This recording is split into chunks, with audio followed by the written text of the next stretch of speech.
রবিবার আর এখন আমি রেডি হব বেরোনোর জন্য, কারণ বিশ্বাস করো এই সপ্তাহে 7টা দিন প্র্যাকটিস আর রুমে থাকতে থাকতে খুব বোর হয়ে যাই। তাই রবিবার এলে আমরা খুব খুশি হয়ে যাই যেহেতু বাইরে যেতে পারি। তো এখন আমি রেডি হব আর তোমাদেরকে দেখাবো রেডি হওয়ার পর।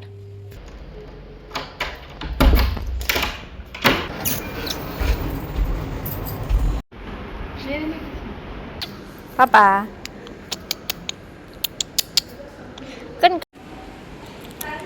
তো আজকে আমরা যাচ্ছিলাম দুজন মিলে মলে, আর আমাদের সাথে আরও একটা ফ্রেন্ড যাবে। ও মলেই আমাদের জন্য ওয়েট করছে, কারণ ওর কোনো কাজ ছিল বাইরে, তো আগেই ও চলে এসেছিলো তার জন্য। তো এখানে না গরমকালের জন্য কোনো সেল চলছে, আমি জানি না কি নাম বলে সেলটার। তো প্রচুর সস্তায় জিনিস পাওয়া যাচ্ছিলো, তাই জন্য আমরা একটু টুকটাক কেনাকাটা করেছিলাম। প্রত্যেক সানডে আসি আর ভাবি যে এই সানডেতে কম কিছু নেব, কিন্তু ঠিক বাড়ি যাওয়ার সময় মানে রুমে ফেরার সময় এক গাদা জিনিসপত্র কেনা হয়ে যায়। তো দেখতে পাচ্ছ আজকেও আমরা এক ব্যাগ শপিং করেছি। যাই হোক, আমরা বেরিয়ে একটু খাওয়া দাওয়া করেছিলাম।